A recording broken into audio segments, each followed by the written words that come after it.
سلام دوستان، امیدوارم حالتون خوب باشه. من شیرینم و به چنل خودتون خیلی خوش اومدین. خب دوستان، ما داریم میریم مسافرت و من خیلی خوشحال میشم که اگر شما هم توی این مسیر با ما همراه باشین و ما رو همراهی کنین. امیدوارم به هممون در کنار هم دیگه خوش بگذره. خب بچه‌ها، ما رسیدیم مهریز یزد. دیگه من از مسیر براتون ویدیو نگرفتم، گفتم حوصلتون سر میره. اما اگه دوست داشتین با جزئیات باشه ویدیوها، حتما تو کامنت ها بهم بگین. الان هم اومدیم کوه ریگ تو مهریز یزد. براتون ویدیوهاشو گرفتم میذارم.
بچه‌ها، ما مهریز که بودیم اومدیم یه روستایی به نام تنگه چنار که به یه چنار 100 ساله اینجا هست معروف شده.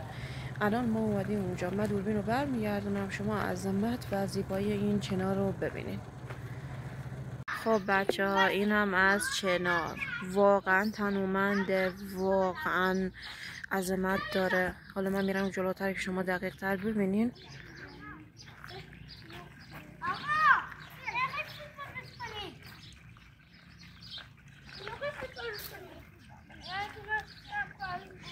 دورشو حصار کشیدم، حالا نمیدونم واقعا دلیلش چیه. بچه ها ببینید وسطش کاملا یعنی بازه، میشه فکر کنم از زیرش رد بشی. بذار من بگیرم دوربین رو جلو. ببینید از این ورش به اون ورش بازه، یعنی وسطش کاملا میشه بری بشینی. حتی یه قالی هم انداختن، فکر کنم نشستن قبلا. ببینید خیلی جالبه. بچه همین چنار خودش یه قنات هم داره که ببینین اینجا همه چیزش هم نوشته شده. مضمون میکنم خودتون میتونین بخونین. ببخشید دیگه دورور سر صدا هست، بچه ها خیلی زیادن.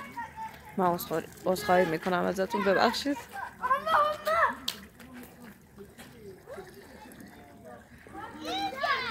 خیلی جالبه، آبش هم خیلی سرده. بچه شما فقط این عظمت رو میخوام دوباره ببینید. ببینید چقدر با شکوهه. بعد اینم بگم ببینید این شاخه اینقدر بزرگ شده و قوی بوده، فکر کنم میخواسته بشکنه که اومدن زیرش دار بستن. ببینید اینو،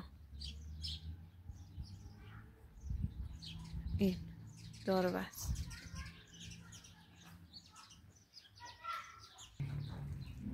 بچه اینجا یه حالت دریاچه مانند هم درست کردم. داخلش از این خوشگل هم هست. قربونت برم. خوشگله چونه. اینجا هم هست بچه ها، اونو ببینید اینجا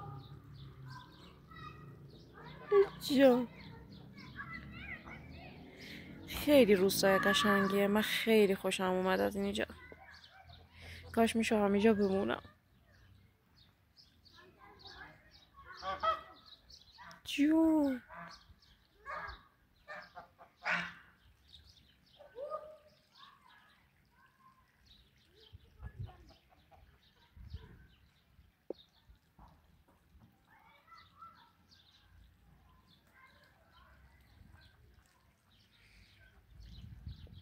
بچه اینجا هم که میبینین مثلا آب اومدن، آب همون قناته.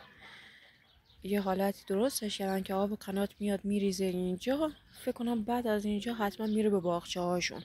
دقیق نمیدونم، حدسیه که خودم دارم میزنم. بعد خیلی هم سرده. الان که من اینجا وایسادم واقعا سرده.